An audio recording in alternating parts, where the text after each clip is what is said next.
కేవలం 5,000తో 605 గజాల భూమిలో 630 స్క్వేర్ ఫీట్ సింప్లెక్స్ హౌస్ కేవలం 36 లక్షలు మాత్రమే.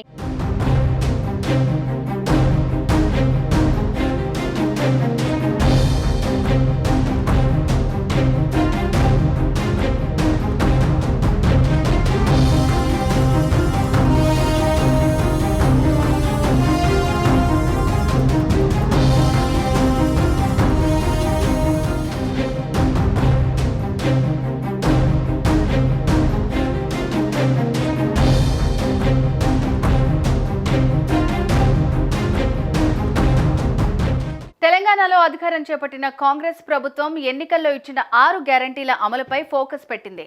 ఇందులో భాగంగా ఇప్పటికే మహిళలకు ఫ్రీ బస్ సర్వీస్, ఆరోగ్యశ్రీని 10 లక్షలకు పెంచింది. మరో 2 గ్యారంటీలను త్వరలోనే అమలు చేసే దిశగా రేవంత్ రెడ్డి సర్కార్ అడుగులు వేస్తోంది.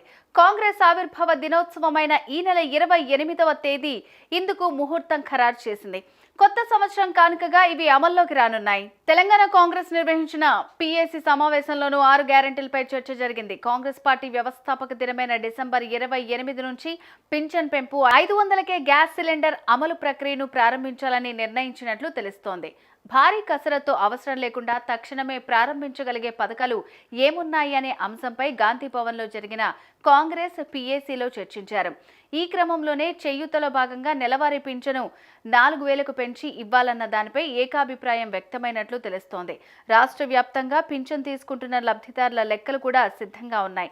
ప్రతి నెల 45 లక్షలకు పైగా బ్యాంకు ఖాతాలకు నగదు బదిలీ జరుగుతోంది. వృద్ధులు, వితంతువులు, చేనేత, గీత, బీడీ కార్మికులు, ఒంటరి మహిళలు, హెచ్ఐవి, బోధకాలు బాధితులకు ప్రస్తుతం ఆసరా పింఛన్ కింద నెలకు 2,016 రూపాయల చొప్పున ఇస్తున్నారు. ఇకపై ఇది 4,000 కానుంది. దీంతో నెలకు 1,800 కోట్ల చొప్పున ఏటా 21,600 కోట్ల భారం ప్రభుత్వంపై పడనుంది. ఎన్నికల వేళ కాంగ్రెస్ పార్టీ గ్యాస్ సిలిండర్ను 500కే ఇస్తామని 6 హామీల్లో పేర్కొంది.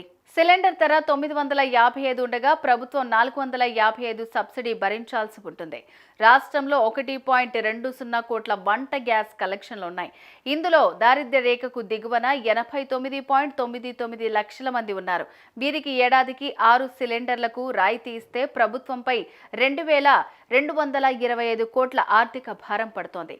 12 సిలిండర్లు ఇస్తే అది 4,450 కోట్లు అవుతోంది. అయితే ఈ 2 పథకాల అమలుపైన ప్రభుత్వం అధికారికంగా విధి విధానాల ప్రకటన చేయాల్సి ఉంది.